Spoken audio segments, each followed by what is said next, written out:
Welcome. This is the mini lecture for Chapter 7, Unemployment. Here we go. There are several types of unemployment.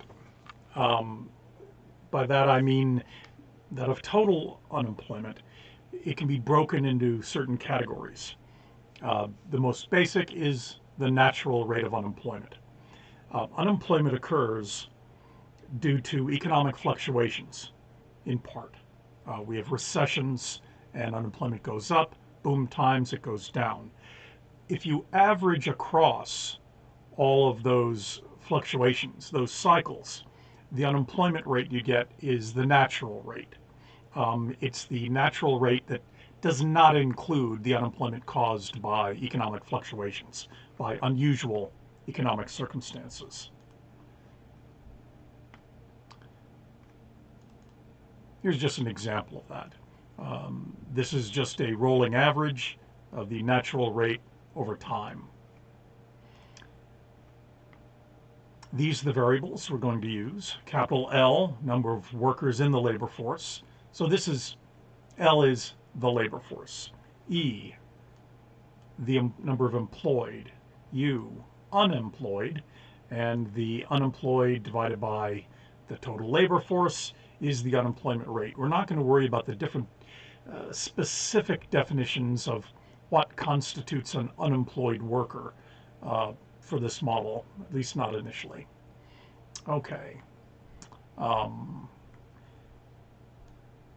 S, the rate of job separations. This is the rate of people moving from employed to unemployed, the rate at which people are losing their jobs. F, the rate at which people are finding jobs. So, if you look at the rate at which people are losing jobs, S, times the number of people who have jobs, these are the people in each time period becoming unemployed. If you look at the number of unemployed times the rate of finding jobs, they become employed. In the steady state condition, the equilibrium condition is where the number of people transitioning from employment to unemployment is the same as unemployment to employed. So the number of employed times the rate of becoming unemployed must equal the number of unemployed times the rate of finding employment. Let's see, the number of employed is the entire labor force minus the number unemployed. Substitute that in, just do a little simple algebra, and you get this.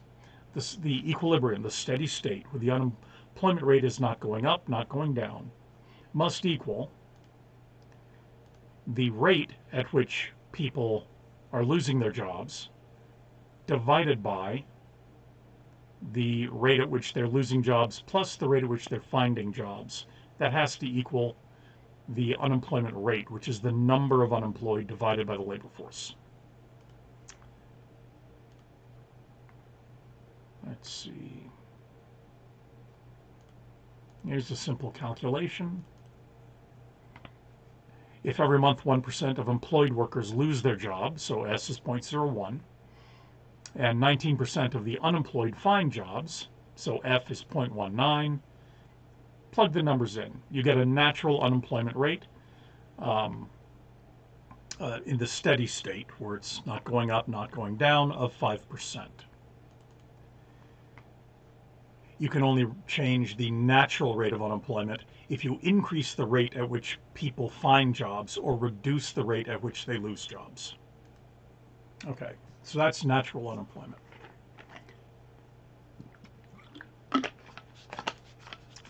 We know that people lose their jobs at some non-zero rate for all sorts of obvious reasons. But so S is greater than 0. But why is F, the rate at which the unemployed find jobs, less than 1? Why don't people find jobs instantly? Why, in other words, why does unemployment exist? For other goods, and you can consider labor a good, to some extent it obeys normal supply and demand rules.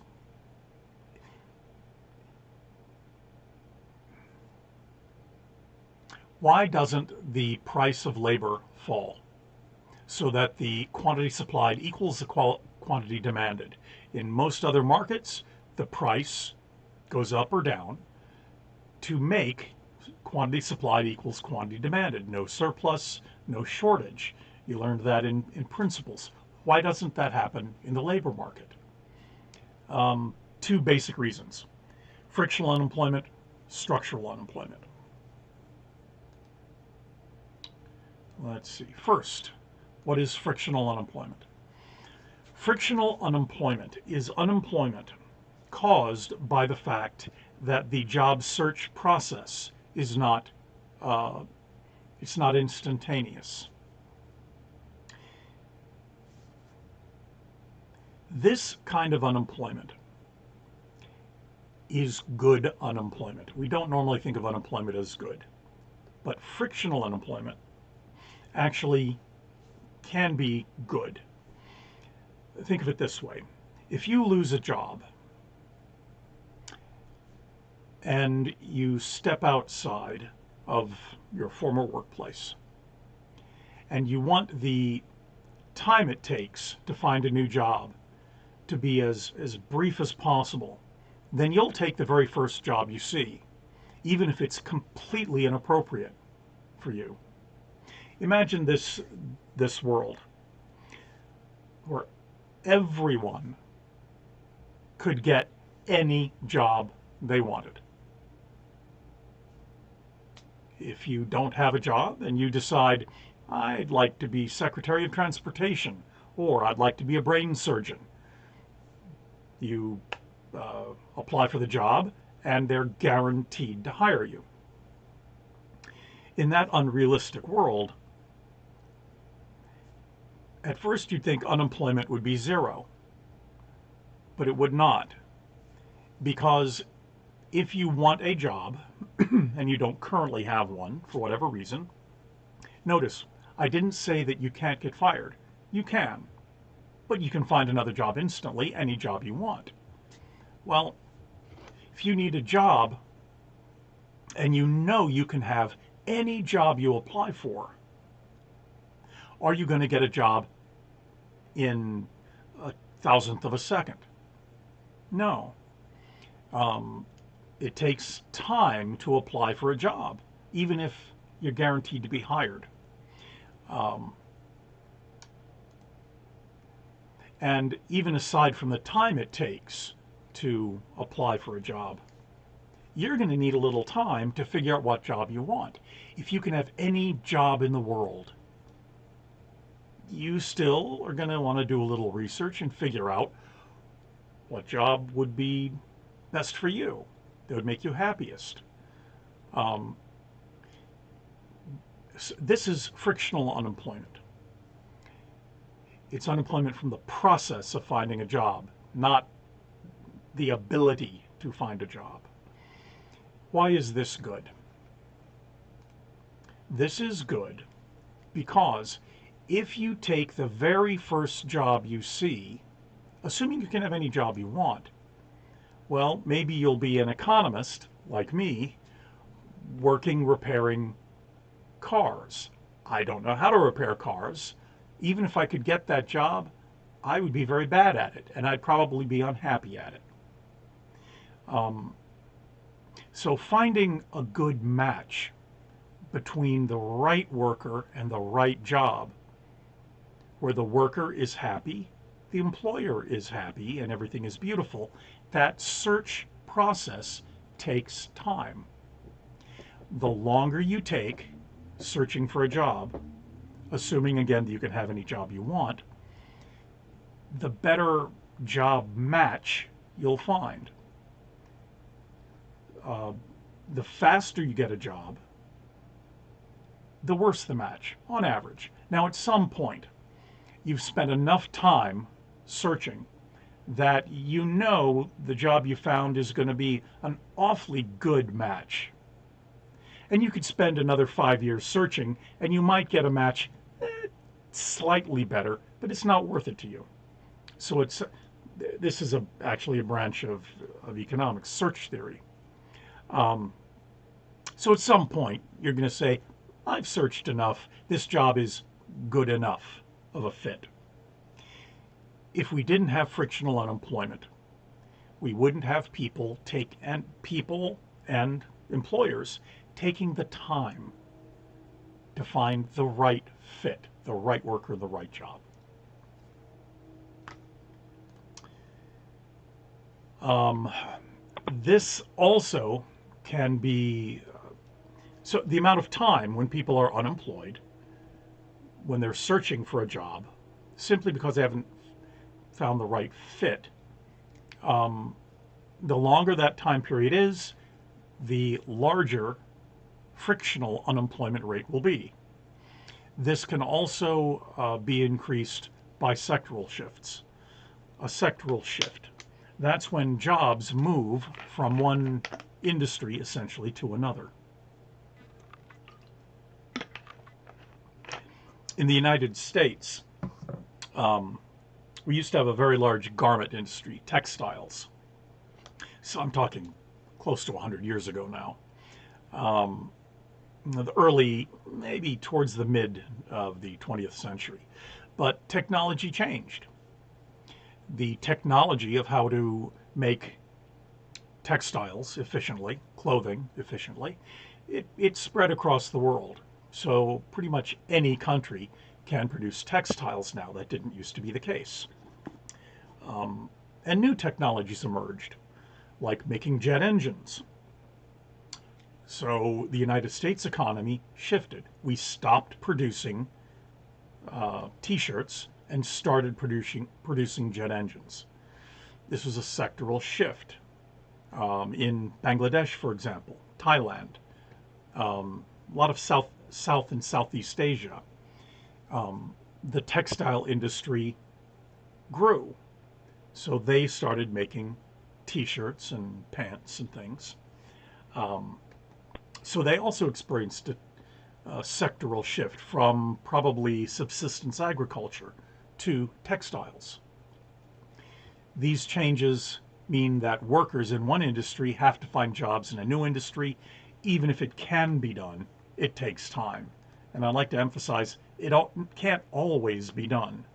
A lot of the textile mill towns, primarily through the southern United States, where there really was one employer, the mill. Kind of like in the movies, where you've seen coal mining towns, maybe in Pennsylvania or West Virginia, where you graduate from high school and you pretty much have one choice: go into the mines. That's it. If not, you have to leave. Well, there were a lot of towns that were really like that, but with the textile industry, when the textile industry left and those mills shut down, people who'd spent 20, 30, 40 years working in the textile mills, person's 50, 55, 60 years old, they're not going to be able to transition into making jet engines. Those people are not, for the most part, going to be able to go back to school and get a master's in electrical engineering. For those people, the unemployment was pretty much permanent, and that's sad. Of course, their children, their grandchildren will be in completely different industries, but even if production goes up, even if the country becomes richer because of a sectoral shift, that doesn't mean everyone becomes richer, and that can be a problem for policy. Let's see. Frictional unemployment is also increased by unemployment insurance. It sounds political, but it's very well established among economists, with very, very few disagreeing, that the existence of unemployment benefits causes people to be unemployed for longer periods of time. Think of it this way.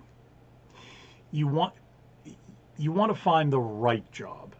Let's assume there are multiple jobs you could get, but you want to find the right one.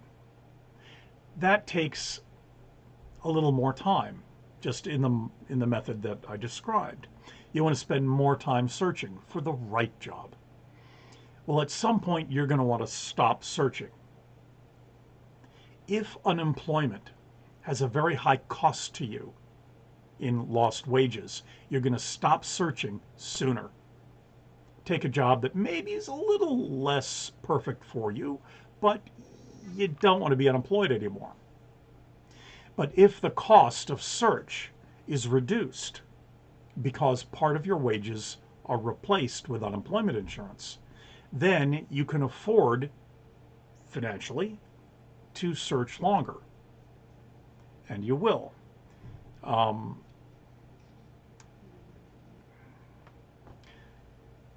There was one very influential paper. If you're interested in it, send me an email. I'd be happy to send it to you.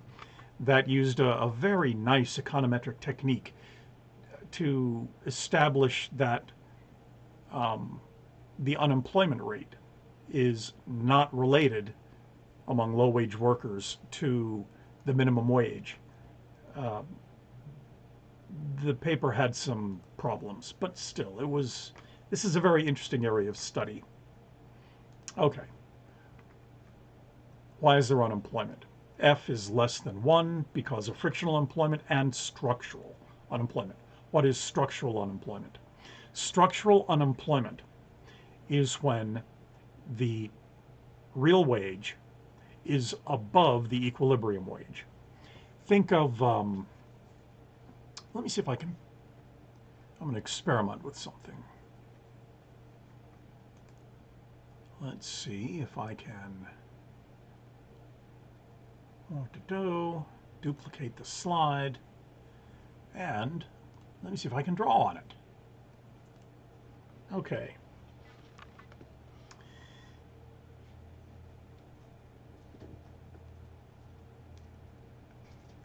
No, it appears I really can't. Okay. Well, anyway.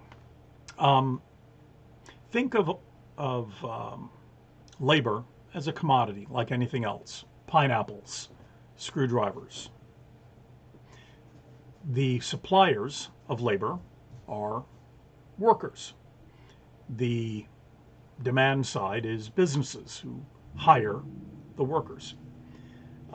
Oh, Jiminy Crickets. Our wonderful cat is getting into something she should not. I'm going to have to pause this for just a moment. Sorry. Thank you for waiting. Gotta love your kitties. I think I was saying, think of labor as a good like any other. There is a supply curve. In this case, we're going to assume it's vertical. That, there we go. That the, no, that isn't working either. There we go. That the supply of labor is fixed. There are a certain number of people, they all want to work, done. And there's a demand for labor here. The equilibrium wage would be here. But just as you learned in a principles class, if there is a price control for any reason, the price of this thing is not at equilibrium, then you're going to have either a surplus or a shortage. If the wage, the market wage, is here, then there's going to be a surplus. The price is above equilibrium, so this quantity here of product will not be sold. In the context of labor economics, that's unemployment. Okay, this brings us to the question of why would the wage be above equilibrium. Let's look at some of the theories.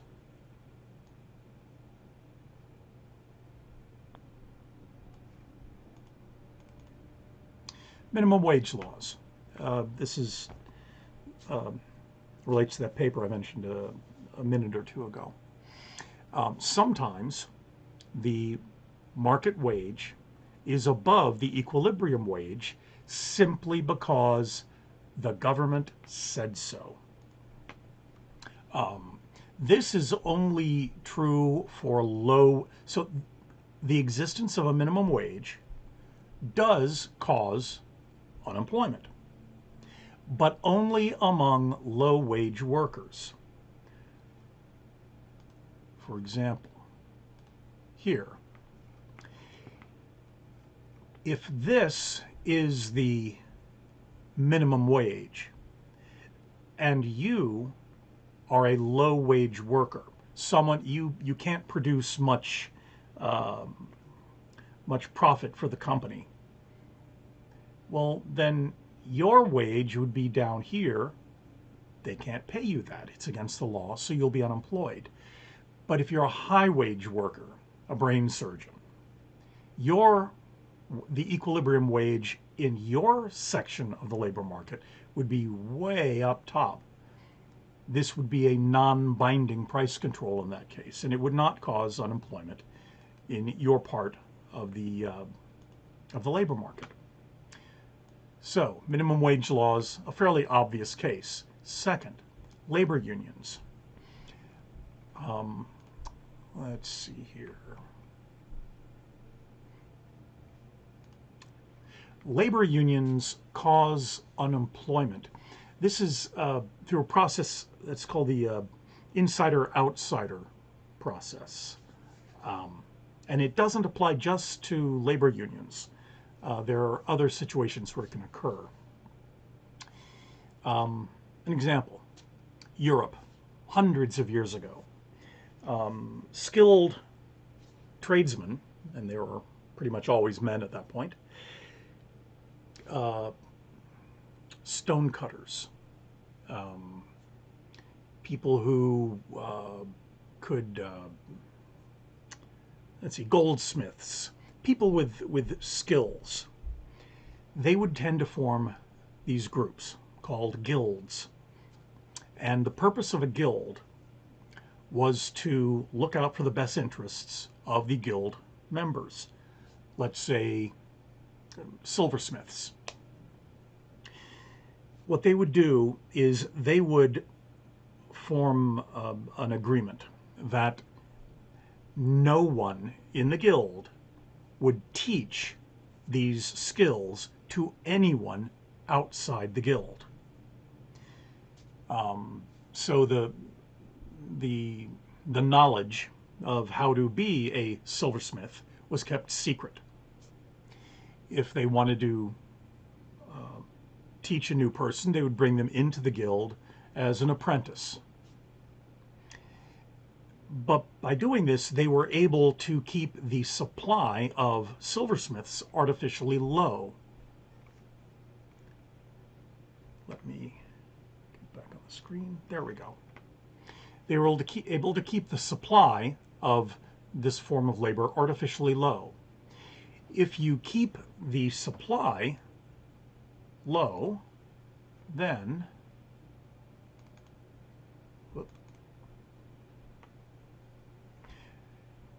imagine shifting this supply curve left to there. Well, that means the equilibrium wage will go up from here up to here, so that people in the guild who are this quantity of people will receive a higher wage. They will benefit. Thus, people in the guild have an incentive to continue the guild process and restrict the supply of new silversmiths. The problem is, in the absence of a guild, when anyone could learn to be a silversmith and the knowledge was not secret, these people here would have jobs, but everyone would be working at this lower wage. With the guild, these people are unemployed. The same process occurs with labor unions today. The insiders, people, whoops, that's not what I wanted. Insiders, people in the union. If the union has an agreement that employers in the area must use union workers only, and they restrict the number of union members one way or another, then they can do essentially the same thing the guilds did. People who are in the union benefit from higher wages, but people who are not in the union end up being unemployed. Here, this is fairly modern, just a few years old. The percentage of unionized workers in these industries. 75 years ago, unions were most common in manufacturing primarily. Today, but private sector unions have been shrinking for decades. Now, the major industry where you tend to find unions is in government. Not federal as much, but state and local government are very heavily unionized. Think teachers' unions, unions of police officers, firefighters, etc. Okay. This theory makes a prediction that unions that are more heavily, industries that are more heavily unionized will tend to see higher wages, but also higher unemployment. This is for those of you who've taken a little more stat, this is a simple linear regression, unemployment rate, and union membership of states. And you can see there is a positive, it's not dramatic, but I believe this is statistically significant positive association between unionization and unemployment rate. The third cause of unemployment, of structural unemployment, is the efficiency wage theory. Efficiency wages are wages paid above equilibrium because it increases productivity. The theory is if you pay a worker, if you get the cheapest worker you can, let's say the equilibrium wage is $10 an hour, and you hire someone at $10 an hour because you don't have to pay more. Why would you, as an employer, pay more than you have to hire someone? You hire the cheapest worker you can, and you find out that worker doesn't do a very good job. You may want to pay more than you have to. Pay a wage above equilibrium wage because you think it'll get you a higher quality worker. Attract higher quality applicants. Workers will work better because you're paying them more. They won't quit as often. Turnover, training new employees, getting them up to speed. That takes time. That costs money. In very low-wage countries, this does not apply in the United States. Paying workers more than you have to can make them healthier, frankly. They'll have more to eat. They'll be able to afford simple medicines. And a healthier worker is probably more productive.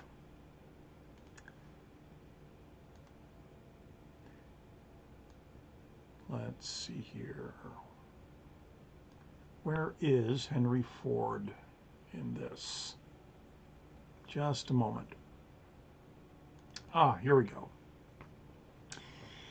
This theory of efficiency wages really comes from Henry Ford. Early in the 20th century, Henry Ford, Ford Motors was a publicly traded company, but Henry Ford still had enough power in the corporation that pretty much what he wanted was going to happen. Here's the story, and I can't tell you every detail is true, but we're pretty sure the general thrust of this happened. Henry Ford was at a board meeting, and they were discussing problems in the company, labor problems. They had very high turnover. People were constantly quitting. They had to constantly hire new people. And so they had a large fraction of their workforce who were brand new and didn't know what they were doing yet. And training people was expensive. And the quality of work they were getting from brand new employees, it just wasn't very good. There was a lot of waste on the assembly line, and just they weren't happy. So Henry Ford suggested, well, maybe if we pay a little bit more, we can get a little better workers, reduce the turnover rate. And someone on the board of directors, I don't know if anyone knows who it was, probably could be tracked down, the identity of the person. But someone on the board said to Henry Ford, what are you going to do? You're going to pay people more, like 10 cents a day more than we have to? Why would we waste money, flush money down the toilet, paying people more than we have to? That's a stupid idea, Mr. Ford. And Henry Ford responded by saying, essentially, blank you, I'll show you, I'll raise people's pay to double the market price. Actually, I think it was a little more than double. Instead of paying $2 and change a day, which was the market rate at the time, I'm going to start paying them $5 a day. That sounds like a ridiculously small amount of money. Think of that today as getting a job at McDonald's. But for some reason, they decide that saying, do you want fries with that, is going to pay $95,000 a year. It was that big a change. So Henry Ford did it. And he discovered very quickly the productivity went through the roof. Waste on the assembly line dropped to a very low level. The quality of work was wonderful. Workers were not showing up late anymore. They were not showing up drunk anymore. They were not hiding and taking a nap behind a big stack of crates anymore. They were doing a fantastic job. Higher productivity, lower absenteeism, and lower turnover. Even after paying this insanely high wage, higher than market, profits went up a lot. Now, there's one other factor in the efficiency wages idea I want to point out. Here, lower turnover. Imagine that you had a job at this plant and you were making this insanely high wage of $5 a day. Well, if you were, let's step back, if you were still making $2 a day or 2 and change, whatever, the market wage, the equilibrium price, where there would be no unemployment other than frictional, if you goofed off and said, I'm not going to work that hard, I don't have to show up on time, I'll go take a nap behind, the big machine, You know that they're, because you like shirking. It's called shirking in labor terms, labor econ terms. You like shirking. Everybody likes shirking. But you limit how much you do of it because there's a price to it. It's supply and demand for a thing. Shirking. You know how much you like to shirk, and you know the price of shirking. Based on those two, you can choose how much to consume. What's the price of shirking? The price of shirking is there's a certain probability that you'll get caught and get fired. Well, if you get caught and you get fired, you know you can go across the street to the hat factory or the shoe factory or the factory making whatever else and get paid exactly the same, $2 and change a day. So, although you would be unemployed for a little while, it wouldn't be that bad. So, the price of shirking to you, the cost of shirking, is kind of low. But now Henry Ford raises the wage to $5 a day. Now, if you get caught shirking and you get fired, you can't get another job at $5 a day. Your wage is going to fall from $5 down to $2 and change. That's a tremendous price to pay.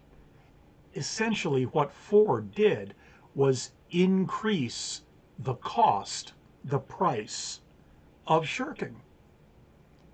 What's the first law of demand that you learned in principles?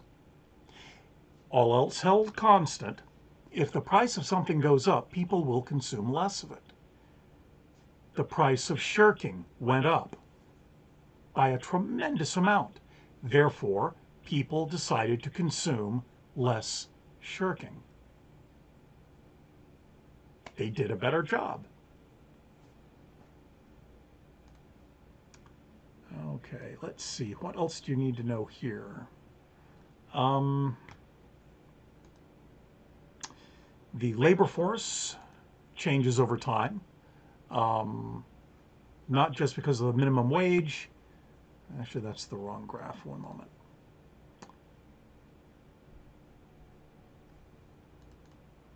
Here we go. The size of the labor force, which also influences the unemployment rate, changes over time because of also demographic reasons. I am one of the, depending how you define it, one of the very last of the baby boomers. During World War II, pretty much all the young to middle-aged men were off fighting the war, fighting the Nazis, fighting the Japanese. And so during that time, they didn't start families. The war ends in 1945. 1946, 1947, all the troops are coming home. All this pent-up demand for marriage and children was unleashed. And starting in the late 40s through the 1950s, a huge number of children were born. That's the baby boom. If you've heard the term of baby boom, didn't know where it came from, well, that's what it was. So in the 1970s, all these baby boom babies were old enough to start getting jobs. I was born in 61, so I'm really the very tail end of that. Then in the late 20th century, into the early, very early 21st century, these workers are at the height of their careers. But now, and I'm recording this in late 2020, yes, this year has been as bad as everybody said, if you're watching this in 2027. The baby boomers are starting to retire. So the labor force was getting bigger as these people got old enough to enter the workforce. Now it's getting smaller. The fraction of total people who are in the labor force is shrinking as these people move into retirement and out of the labor force. Let's see. What happens when there is an employment shock? In case, I don't know if this term has come up before. In econ, the term shock means there is a system that is in equilibrium and something temporarily shoves it off equilibrium. All of a sudden, whoever, Kanye West says, grape jello is the best. It'll make you wonderful like me. I don't know pop culture. Well, the next day, a whole bunch of people are going to want to buy grape jello. So the demand for grape jello would shift right. It would increase. Well, when that first happens, temporarily, that market won't be in equilibrium because it'll take a little while for the price to go up in response. That's a shock. There are labor market shocks. A recession, for example, a sudden deep recession is a shock to the labor market. It pushes it off equilibrium. Two different things happen depending on the structure of government policies. Europe, and it varies country to country, but in general, they have higher minimum wages than in the United States. And they have more laws protecting employment.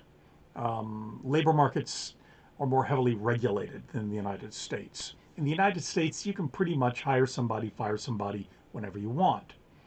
In Europe, that's not always true. It can be difficult to let somebody go. Well, if it's hard to fire somebody, then if there's a positive shock, the economy is doing great, you need to hire a whole bunch more people. In the United States, you'll do that. You'll hire them.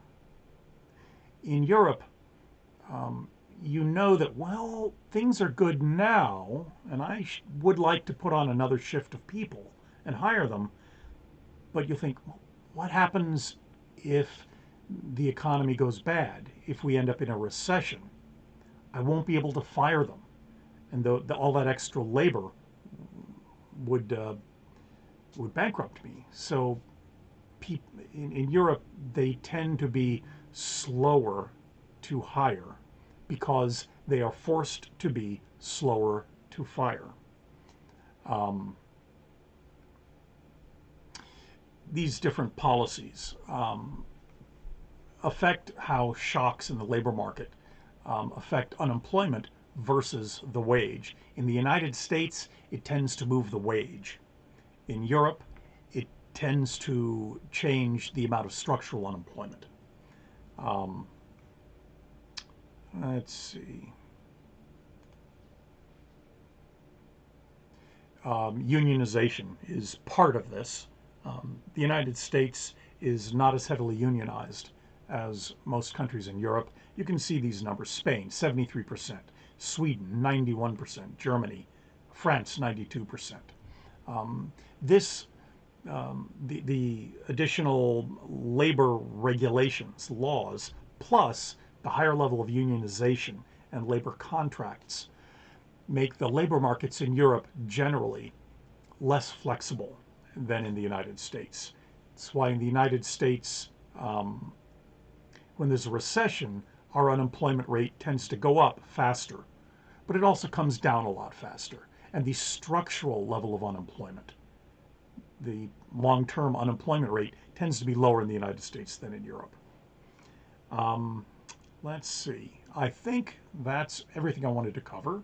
This chapter, I think this is a fun chapter. Then again, I've spent my life studying econ, and I know I don't mean to imply that unemployment is a fun thing. It's not. I've been there. It's not fun. But I think the concepts here are are very interesting. Okay, that's it for today, and I will see you in the next chapter.